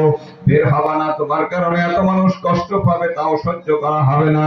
যদি বের না হও, জেনে রাখো আমি আল্লাহর পয়গম্বর মুসা, তোমার পরিচয় আল্লাহ আমারে করাই দিলে আমি এমন অপমান অপদস্থ করব, তোমার কোনো হিরোদিস থাকবে না। ভাইরা আমার, ওই মজলিসের মধ্যে সব থেকে বড় যে গুনাহগার নাফরমান পাপী ছিল, সে বুঝতে পারছে এই মজলিসের মধ্যে আমার মতন হতভাগা পাপী নাফরমান আর নাই। এখন এই মজলিস থেকে কেমনে উঠিয়ে হাঁটা শুরু করবে, হাঁটতেও পারে না। চিন্তা করে, যদি এই কথা শোনার পরে আমি উঠি আর হাঁটা শুরু করি, সবাই আমার চিনে ফেলবে, আমার তখন জুতো মারা শুরু করবে, আমার তখন মারা শুরু করবে। আর যদি আমি একান্ত পালিয়ে থাকার চেষ্টা করি, তাও থাকার কোনো কায়দা নাই। যতই পলাইতে যাই, আল্লাহ তাআলা তো মুসা নবী আলাইহিস সালামকে জানাই দিবে, আমার কথা জানাই দিবে, আল্লাহ নবী মুসা তো বড় গরম নবী, তখন আমার যে কি করবে, আমার তো আর কোনো আপনার ঠিকানা নাই। এই লোকটা নিজে চিন্তা ভাবনা করতে করতে এখন বলতেছে, আল্লাহ আমি তো ধরা খাইয়া গেছি, তুমি যদি আমারে অন্তত এইবারের জন্য দয়া করে মাফ করে দাও। মনে মনে বলে আর বলে, আল্লাহ জীবনে কোনোদিন আর নাফরমানি করব না। আল্লাহ তুমি আমার বাঁচাও, আমার হেফাজত করো। বলতে বলতে বলতে ওই বসা অবস্থায় নিজেকে এখন ধিক্কার দিয়ে, যে হতভাগা, তুই এই জমিনের মধ্যে এত বড় নিকৃষ্ট হয়ে গেছিস যে তোর কারণে আল্লাহর রহমতের বৃষ্টি বন্ধ হয়ে গেল, আল্লাহ বৃষ্টি দেবে না, তুই এত বড় ঘৃণার পাত্র। নিজেকে নিজে ধিক্কার দিয়ে এখন আল্লাহর কাছে মনে মনে মাথা নত কইরা, মাথাটা নিচু করে, মুখটারে কালো কইরা এবার বলে, আল্লাহ হয় তুমি আমারে মাফ করে দাও, আর যদি মাফ নাই করো মাবুদ রে, এত বড় মজলিসে তোমার পয়গম্বরের সামনে আমারে অপমান অবদস্থ না করিয়া গোপনে এই জায়গায় আমারে শেষ করে দাও। এইভাবে আবেগে দুঃখে আমরা মাথাটা নিচা করিয়া মনে মনে বলে, জোরেও কিছু বলতে পারে না, উঠেও যাইতে পারে না, মুখটা কালো, মনে মনে কয়, আল্লাহ হয় মাফ করো না, আমার গোপনে ধ্বংস করিয়া দাও, এই বর্ষা অবস্থায় ধ্বংস করে দাও। এইভাবে কান্নাকাটি করতে করতে আমার ভাইরা, যখনই ওই বান্দার চোখ থেকে পানি গড়গড়াইয়া পড়ছে, আকাশের মধ্যে কোনো মেঘ নাই, ঝপ ঝপ করে তখন বৃষ্টি শুরু হইয়া গেছে। আল্লাহু আকবার। আমার ভাইরা, আল্লাহ পাক রব্বুল আলামিন ডাকতে বললেন মুসা, এখন আমার আল্লাহ মুসা আলাইহিস সালাম বলেন, আল্লাহ এখন পর্যন্ত তো কেউ এই মজলিস থেকে বের হলো না, কেন তুমি বৃষ্টি দিলা, তুমি কি বললা? আল্লাহ রাব্বুল আলামিন ডাকতে বললেন মুসা, আমি যে কেমন মাওলা, আমি যে কেমন দয়ার মাওলা, বোঝো নাই। তোমার ওই কথা শোনার পরে না ফরমান গুনাহগার এখন উপায়ন্তর না পায় তার মুখটারে কালো বানাইয়া, সে যখন মুখটারে বেজার বানাইয়া মাথা নত করিয়া আমি আল্লাহর কাছে মনে মনে মাফ চাই, আর মনে আল্লাহ মানে মাফ যদি না করো আমার ধ্বংস করে দাও।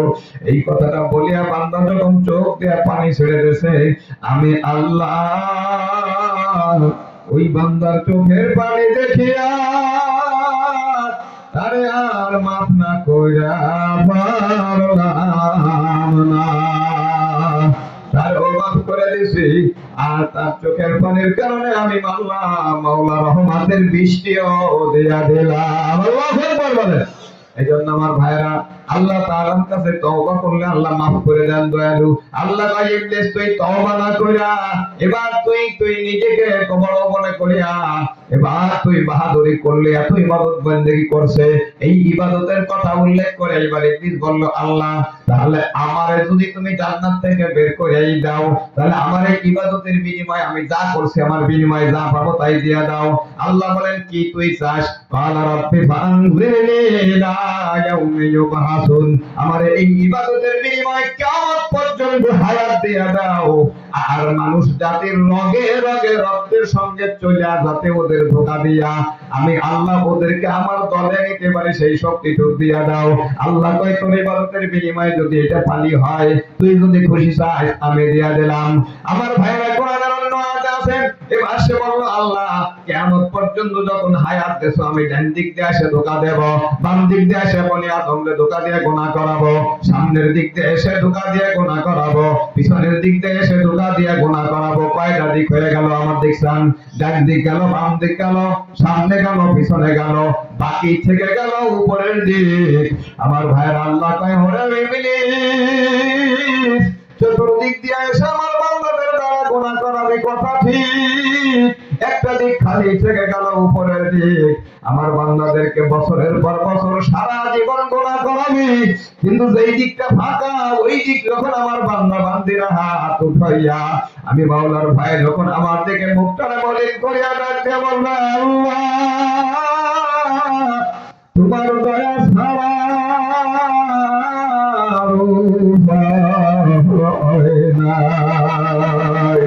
আমাকে যখন ডাক দেবে আমার কাছে মাফ হবে, তুই চতুর্দিক দিয়ে আইসা যতদিন পর্যন্ত যত গুনাহ করাবি আমার বান্দা বান্দি আমার কাছে হাত ওঠানোর সাথে সাথে আমি আল্লাহ তাদের সব গুনাহ মাফ করে দেব। আল্লাহু আকবার। আমার ভাইরা, ইবলিসকে আল্লাহ তাআলা বের করে দিলেন। আদম আর হাওয়াকে আল্লাহ বললেন, আদম হাওয়া জান্নাতের মধ্যে বসবাস করো, যা মনে চাই তাই খাও, কোনো বাধা নাই, যেদিক খুশি সেদিক যাও, কোনো নিষেধ নাই। ওয়ালা তাকরাবা হাদিহিস শাজারাতা ফাতাকুনা মিনাল জালিমিন, এই যে একটা গাছ আমি দেখাই দিলাম, এই গাছের ফল খেও না, এর কাছে যেও না, নথায় ঝামেলায় পড়বা, অত্যাচারীদের দলভুক্ত হয়ে যাবা, জালেমদের দলভুক্ত হয়ে যাবা। আমার ভাইয়েরা, আদম হাওয়া জান্নাতের মধ্যে বসবাস করতে লাগলেন। লম্বা করে বলার কথা না, ইবলিস অনেক কৌশলে জান্নাতের মধ্যে আবার ঢুকলো। কেমনে ঢুকলো? তাফসীরে মাযহারের মধ্যে আসছে, সাপ একটা ছিল জান্নাতে, সাপের কাছে যাইয়া বলতে লাগলো, ভাই সাপ তুই একটু হা করবি, তোর কালের মধ্যে আমি ঢুকবো, এরপরে আমার একটু গেটটা পার করে দিলে আমি সব সূরা ধরতে পারি। ভাইরা আমার, এইভাবে জান্নাতে ঢুকা আদম আর হাওয়ার কাছে যাইয়া খুব বিনয় বিনয় কান্না শুরু করলো। আদম হাওয়া বলে, কি ভাই কান্দো কা? আমি কান্দি তোমাদের চিন্তায়, এই গাছের ফল খাওয়ার জন্য আল্লাহ নিষেধ করেছে, কারণ হলো এই গাছের ফল যে খায় সে কোনোদিন আর মরে না, আর তারে কোনোদিন আল্লাহ জান্নাত থেকে বের করে না। তোমাদেরকে আল্লাহ তাআলা মারিয়ে ফেলাবে আর জান্নাত থেকে বের করে দিবে।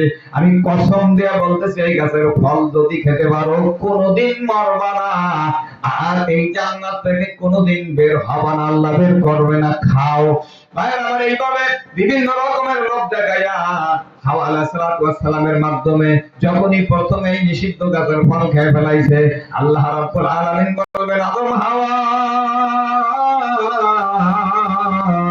নিষেধ করলাম এই গাছের ফল খেও না, তোমরা তো আমার কথা মানলা না। জেনে রাখো, যেই ব্যক্তি আমি আল্লাহর কথা মতন চলবে না, এই জান্নাতের মালিক আমি আল্লাহ, আমার বাড়ি জান্নাতে, তাকে আমি আল্লাহ রাখবো না। আল্লাহ বেতু মিনহা জামিহা, তোমরা জান্নাত থেকে নেমে যাও, আর থাকার কায়দা না। শুনতেছেন আপনার ভাইরা? সার কথা 30 পারা কোরআন বলেন, লক্ষ লক্ষ হাদিস বলেন, সব মিলাইয়া এই একটাই মাত্র কথা হয়। সেই কথাটা হলো, আল্লাহর কথা মানবে যে মানবে না, আল্লাহর বাড়িতে সে জায়গা হবে না। কথা বলেন ঠিক না? যেই ব্যক্তি আল্লাহর কথা মানবে না, সে আল্লাহর বাড়ি জান্নাতে জায়গা পাবে না। সবাই বলেন, যে আল্লাহর কথা মানবে না, আল্লাহর বাড়িতে সে থাকতে পারবে না, আল্লাহর বাড়িতে সে থাকতে পারবে না, আল্লাহর বাড়িতে সে জায়গা পাবে না, আল্লাহর বাড়ি জান্নাতে সে যেতে পারবে না। এটা ভাবছেন আমার ভাইরা, দুনিয়াটা বলেন, লক্ষ লক্ষ কোটি কোটি মানুষ নিজেরা বাড়ি বানাই থাকতে পারে না। শহরে বন্দরে, ঢাকা রাজধানী সহ সারা দেশের মধ্যে হাজার লক্ষ কোটি মানুষ ভাড়া থাকে। ভাড়া মালিককে আপনার নিয়মিত ভাবে ভাড়ার টাকা পরিশোধ করতে হয়। শুধু মা খাওয়ার না খাও, ধার কর্জ করো, এগুলো মালিক থাকে না, নিয়মিত ভাবে তার মাস গেলেই বিল পরিশোধ করা লাগে। এরপরেও ভাইরা, শুধু বিল দিয়া আর ভাড়া দিয়া মালিকের বাড়িতে থাকা যায় না। মালিকের বাড়িতে থাকতে হলে অবশ্যই মালিকের কিছু নিয়ম কানুন কথা তার মানা লাগবে। নিজের মন মতো পরের বাড়িতে থাকা যায় না। ঠিক কিনা বলেন? এই কথা বলে ঠিক কিনা আমার ভাইয়েরা? মালিকের বাড়িতে গেট করা, ভাইয়ের আমার 5 তলা বিল্ডিং নিয়ে বলো, কেউ যদি রাত 12টার পরে আসে, তার নিজ দায়িত্বের ভিতরে গেট আটকাইতে হবে। তুমি গেটটারে খুলে রাত 3টার সময় ঢুকলা, গেটটারে ফাঁকা হইয়া ডাকাতি হয়ে গেল, লোকজন মারা গেল, টাকা পয়সা সোনা চাঁদি ডাকাতি করে নিয়ে চলে গেল।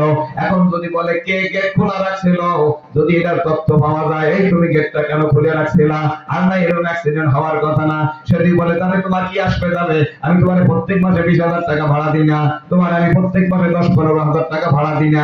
আপনারা বলেন, এই কথা যদি বলে, তাহলে কি অনেকে নিলিবিলি ছাড়বে না, আরো পিটাবে? কথা বলেন, বলেন বলেন বলেন বলেন, এই কথা বলেন। ভাইয়ের আমার, মালিকও পিটাবে, ভাড়াটিয়ারও পিটাবে। এমনকি বলবে, তোরে আমি টাকার বাহাদুরি টাকায় চাইছি, বদমাইশ করে আমি আর একদিনের জন্য আমার বাড়িতে রাখবো না, এখনই বের হইয়া যা। ওই দিনেই তারে বের করে দেবে। ধরে বলেন কথা ঠিক নয়? টাকা দিয়েও মালিকের কথা না মানলে থাকা যায় না। তাহলে ভাইরা, আল্লাহ তাআলা আমাদেরকে বিশাল বড় জান্নাত দিয়ে দিবেন। এই জান্নাতটা দেওয়ার জন্য সব থেকে বড় কথা হলো, আল্লাহ কয় 5 ওয়াক্ত নামাজ বান্দা পড়া লাগবে। এখন বলেন, যারা 5 ওয়াক্ত ঠিক মতন পড়ে না, শুক্রবার আসলে পড়ে, জানাজা আসলে পড়ে, ঈদের নামাজ আসলে পড়ে, রমজানে তারাবি একটু আগে গেলে পড়ে, সবে বরাত সবে কদরটা ধরে, আর তারা করে পাওয়া যায় না, 5 ওয়াক্ত শুধু লাল কালিমারা পড়লো না, তারা কি আল্লাহর কথা মানলো না অমান্য করলো? মুখ খুলেন, জোরে বলেন। তাহলে তুমি আল্লাহর কথা মানতেছো না, এখন বুঝতেছো না, মরার পরে কেমনে জান্নাতে যাওয়ার জন্য আশা করে বসে রাখলা। এক একটা কথা মানে নাই, মানে নাই, মানে ইবলিস মানে নাই। আদম আলাইহিস সালাম ভুল করে বসছেন, জান্নাতে থাকার আশা করে ভুলে খাইয়ে ফেলাইছেন, লোভে খাইয়ে ফেলাইছেন, তাও থাকার জন্য যে দীর্ঘকাল থাকতে পারবো। তাতেই যদি আল্লাহ তাদেরকে জান্নাত থেকে বের করে দিতে পারেন, তুমি আপনার মা সারা সপ্তাহের ভিতরে 1 ওয়াক্ত নামাজ পড়বা না, মনে চাইলে পড়ো, না হয় না পড়ো, আর হয়তো 2-1 দিন মাঝে মাঝে না পড়ার পড়ো, তোমার নামাজের খাতার মধ্যে শুধু লাল কালি আর লাল কালি অনুপস্থিত। তুমি বসে রইছো মনে মনে মন কালা খাও, জান্নাতে যাওয়ার জন্য এত সস্তা জান্নাত না। ঠিক কি না বলে? এজন্য ভাইরা, সবার আল্লাহ নবী সাল্লাল্লাহু আলাইহি ওয়াসাল্লাম বলেন, আউয়ালু মা ইউহাসাবু বিহিল আবদু ইয়াউমাল কিয়ামাতিস সালাত। মুসলমান যারা, জোরে বলেন মুসলমান, জোরে বলেন মুসলমান যারা, এদের কাছ থেকে আল্লাহ তাআলা সর্বপ্রথম প্রথম যেই প্রশ্নটা করবেন, সর্বপ্রথম প্রশ্ন, জোরে বলেন সর্বপ্রথমে প্রশ্ন, সর্বপ্রধান প্রশ্ন, বান্দা তোমার নামাজটার হিসাব দিয়া যাও। বালেগ হবার পর থেকে নিয়ে মরার আগ পর্যন্ত প্রত্যেকটা দিনের 5 ওয়াক্ত করে ফরজ নামাজ, নফলটা পড়ছো না পড়ছো থাক করিয়া তুমি আসলটার হিসাব দাও। আল্লাহর হাবিব বলেন ফাইন সলহাত সলহা সাইরু আমালিহি ওয়া ইন ফাসাদাত ফাসাদা সাইরু আমালিহি। যদি নামাজের হিসাবটা ঠিকঠাক মতন বান্দা মিলাই দিতে পারে, আল্লাহ বলবে দাও, আর নামাজের হিসাব যখন মিলাইতেছে ওরে আমি আল্লাহ মাফ করে দিলাম, যা যা তুই মাফ করে দিলাম। বলবেন আল্লাহু আকবার। ওয়াইন ফাসাদাত ফাসাদা সাইরু আমালিহি। নবী আমার বলেন আর যদি নামাজের হিসাবের মধ্যে গন্ডগোল হয়ে যায়, নামাজের মধ্যে শুধু লাল কালি মারা, লাল কালি মারা নাই, করি নেই তো কি কালাকালি দেবে? দেবে দেবে দেবে। ভাইয়ের আমার লাল কালি মারা, অনুপস্থিত লেখা সব নামাজ আদায় করে নাই। তাহলে নামাজের হিসাবটা যদি তাকে করবি ওয়াইন ফাসাদাত ফাসাদা সাইরু আমালিহি, তার সব কিছু পণ্ড বাতিল হয়ে যাবে। তখন ওই বেনামাজির জন্য জাহান্নাম ছাড়া জান্নাতে আর জায়গা হবে না। এই জন্য আমার ভাইয়ের একটু বুঝে শুনে সবাই বলেন, ভাইয়ের আমার জান্নাতে যেতে হলে 5 ওয়াক্ত নামাজ পড়া লাগবে কি লাগবে না? জোরে বলেন লাগবে কি লাগবে না? একটু বলাইয়া মনে চাই নাই বললাম না, এটা করিয়া ওটা করে আলসেমি করিয়া যাইতে যা করলাম দেখতে যাবো না তো, এরকম করলে কি তোমার আব্বার বাড়ি কি না? কি কথা বলেন? বহুত করে বাবা আমার ভাইরা, আল্লাহ নবী সাল্লাল্লাহু আলাইহি ওয়াসাল্লাম, আল্লাহু আকবার, নবীজি সাল্লাল্লাহু আলাইহি ওয়াসাল্লাম একবার একটা নদীর কাছ দিয়ে যাচ্ছেন, একেবারে পরিষ্কার পানি। নবীজি সাল্লাল্লাহু আলাইহি ওয়াসাল্লাম বললেন, ও আমার সাহাবীরা দেখো কি সুন্দর পরিষ্কার পানি। এই পানির মধ্যে যদি 5 বার কেউ গোসল করে, কয়বার? জোরে বলেন কয়বার? 5 বার গোসল করে, হালিয়া ইয়াবকা মিন দারানিহি শাই, তাহলে কি তার শরীরের মধ্যে কোনো ময়লা থাকতে পারে কিনা? নবী সাহাবায়ে কেরাম বলে ইয়া রাসূলুল্লাহ 5 বার গোসল করলে আবার ময়লাটা থাকে কোথায়? যাবে তো ধুয়ে যাবে। নবী বললেন 5 ওয়াক্ত নামাজ পড়া ঠিক মতন পড়ে, 2 ওয়াক্তের মাঝখানে যে গুনাহগুলো হয় আল্লাহ তাআলা ওই গুনাহগুলো ধুইয়া দেয়। সুবহানাল্লাহ। তাহলে ঘুরে ঘুরে নামাজ পড়তেছে আর এর মাঝখানে যে বান্দা হিসেবে যে গুনাহগুলো হয়ে যায় সব দোয়া হয়ে যায়। ভাইরা আমার, আমি আপনাদেরকে বুঝাই বলি, আপনারা ফিরাউন, নমরুদ, হামান, কারুন এগুলো কাফের না? জোর বলেন, সবাই বলেন, সবাই বলেন। কাফেরের মধ্যে যে সবথেকে নিকৃষ্টতম কাফেরেরা, এদের সঙ্গে জাহান্নামে যাওয়ার জন্য কারা কারা রাজি আছেন? যে একটু মনে চায় কার কারে হাত উঁচু করেন। তাহলে বোঝা গেল হুঁশ আছে কয়জনে। এখন মনে করেন আমার মনে চায় না, মনে চায় না এটা হলো এক জিনিস। আমি চুরি করলাম, ডাকাতি করলাম, মার্ডার করলাম, আমার জেলে যাতে মনে চায় না, কিন্তু র্যাবে ধরলে, পুলিশে ধরলে বা ডিবিতে ধরলে আমার তো মনে চায় না। তাহলে ওরা কি আমার চাপা ফেটে দিয়ে কয়টা চুমু দিয়ে ফিরে চলে যাবে? তখন ধরে নেবেই। আল্লাহ নবী সাল্লাল্লাহু আলাইহি ওয়াসাল্লাম বলেন, যারা নামাজ ঠিক মতন পড়বে না, ওয়াকানা ইয়াউমাল কিয়ামাতি মা কারুনা ওয়া হামানা ওয়া উবাই ইবনে খালদ, তাদের হাসর কারুনের সঙ্গে অটোমেটিক হয়ে যাবে, কারণ ওরা নামাজ পড়ে না, ওকে সঙ্গে আল্লাহ মিলাই দেবে। ওদের হাসর ফিরাউনের সঙ্গে হবে, নমরুদের সঙ্গে হবে, ওদের সঙ্গে উবাই ইবনে খালদের সঙ্গে, আবু জাহেলের সঙ্গে হবে। এদের সাথে হাসর আমার হবে না, আমার হাসর নবীর সাথে হোক, আমার সাথে হাসর মুসা নবীর সাথে হোক, আমার হাসর ইব্রাহিম আলাইহিস সালামের সাথে হোক, আমার হাসর আদম আলাইহিস সালামের সঙ্গে হোক, আমার হাসর আবু বকর ওমর ওসমান আলীর সঙ্গে হোক, আমার হাসর শামসুল ফরিদপুরের সাথে হোক, আমার হাসর হাফিজ হুজুরের সাথে হোক, আমার হাসর চরমনার পেশা হুজুরের সাথে হোক, আমার হাসর চরচর সরসিনার পেশা হুজুরের সাথে হোক। এইরকম যারা আল্লাহর নেককার বান্দা, নবী ওলি, আল্লাহর ওলি আছেন তাদের সঙ্গে হোক। কারা কারা আছেন একটু হাত দুই হাত দেখাইতে হবে। নারায়ে তাকবীর, আল্লাহু আকবার, নারায়ে তাকবীর, জোরে বলেন নারায়ে তাকবীর, আল্লাহ। এখন আপনারা বলেন, বলেতে বলেন নবীজি নামাজ কাজা হচ্ছে, সদস্য নামাজ না ছাড়িয়ে ভরে গিয়ে সদস্য হয়েছে, হাফিজ হুজুর নামাজ না ভরে হয়েছে, আল্লাহর ওলি কি নামাজ না ভরে হয়েছে, তাদের সঙ্গে যদি তোমার জান্নাতে যেতে হয় তারা যা করছে সেইভাবে আমাদের করা লাগবে না? না লাগবে? ভাই জোরে বলেন, জোরে বলেন। একটা আমরা নিয়ত করে ফেলাই, অত লম্বা আমাদের দরকার নাই, অত আমরা পারবো না। যা গেছে গেছে, বলেন যা গেছে গেছে, ওটুকু করতে পারি দেবো না। আজকে সকালে বেলা নামাজ মনে করলে হয়তো পড়ি যাই, ধরে নাকি, তো এই যে চোরটা নিয়ে গিয়ে সকাল বেলা নামাজ হবে না, কাল বেলা উঠে তো আগামীকাল হয়ে যাবে, 7 তারিখ হয়ে যাবে, 3 তারিখ তো ভালো না। যেটুক গেছে গেছে, ওটুকের জন্য আমরা আল্লাহর কাছে মাপ চাইয়া এখন থেকে কারা নিয়ত করতে পারি, মন কোন সময় যে টান আসে যাবে কারো জানা নাই। এখন তো যে দেখা যাচ্ছে না, সিরাজগঞ্জ বান্দার এক বক্তা 35 বছর বয়স অফ করতেছে, আল্লাহরে ভয় করে করে চিল্লাতেছে, দলে পড়তে দলে পড়ে মাইকটা সরাই হয়ে বুট হয়ে পড়তেছে, লাগাইছে আইসো ওয়াজ করতে এসে শেষ তাহলে লম্বা লম্বা আশা করার কোনো কায়দা আছে? জোরে বলে আছে আছে? কিছু নাই, কিছু নাই, হাজারো ঘটনা এই আছে এই নাই। কখন চলে যাব? তখন আমার আমল নামার মধ্যে কি আছে সব বের করা হবে। ভাইরা তুমি বাজে ঘুমার পর থেকে নিয়ে প্রত্যেকটা দিনের তারিখ থাকবে আর 5 ওয়াক্ত করে নামাজ থাকবে। যদি এটা তোমার আমল নামায় না থাকে, মাওলার কাছে কি জবাবটা দিবা? এই জন্য নিয়ত করে ফেলা, মন কাপড়ের কাপড়টা আমার পরা লাগবেই লাগবে, লাগবে কিনা? আল্লাহু আকবার। এই যে আমাদের দেশের একটা নামকরা মাদ্রাসা ভবানীপুর মাদ্রাসা, এই মাদ্রাসার একজন বক্তা মাওলানা ইসমাইল ইব্রাহিম সাহেব, আপনারা চেনেন, ওনার ছোট ভাই বিশাল বড় আলেম ছিলেন, আল্লাহর ওলি ছিলেন। ভাইরা আমার, ওনার আব্বা একেবারে বৃদ্ধ, অসুস্থ হয়ে গেছেন, এখন আর বাঁচার আশা নাই, ঢাকা নিয়ে গেছে। ঢাকা নেওয়ার পরে উনি বলতেছেন কোন রকম যে আমি তো আর বাঁচবো না, আমার একটু বাড়ি নিয়ে যা। মানে এই কঠিন একটা অবস্থা। এই কথাই যখন ফোন দিয়েছে ভবানীপুরে গোপালগঞ্জে, ভাইরা কয় বাবা যদি ঢাকায় মারা যায় শেষ দেখা হবে না, শেষ কথা হবে না, চলো আমরা যাই।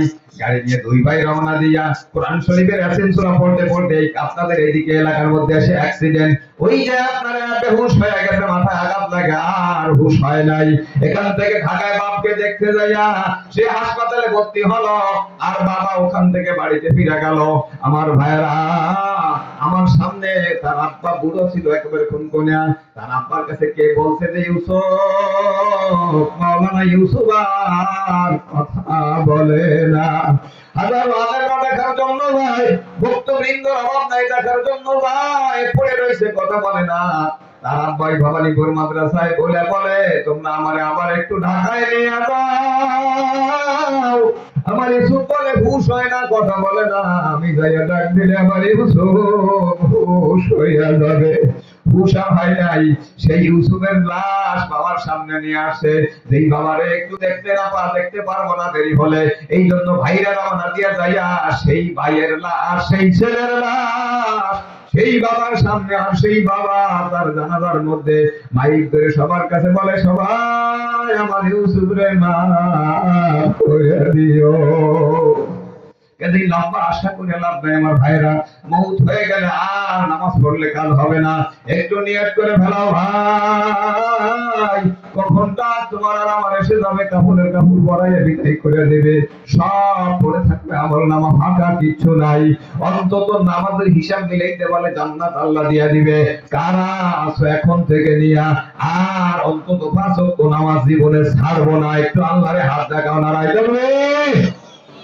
সবাইকে দেখো আল্লাহ, আল্লাহ তুমি দেখো, আল্লাহ আল্লাহ তুমি আমাদেরকে আমলের তৌফিক দাও, আমাদের ঈমান দাও, ঈমানি জজবা দাও, ঈমানি শক্তি আমাদেরকে দান করো। সবাই বলেন আমিন আমিন আমিন। আল্লাহ আমরা হাত উঠাইছি ফাঁকি দেওয়ার জন্য না, ধোঁকাবাজির জন্য না, বাকিটুকু আল্লাহ তুমি আমাদেরকে ঈমানি শক্তি দাও। সবাই বলেন আমিন।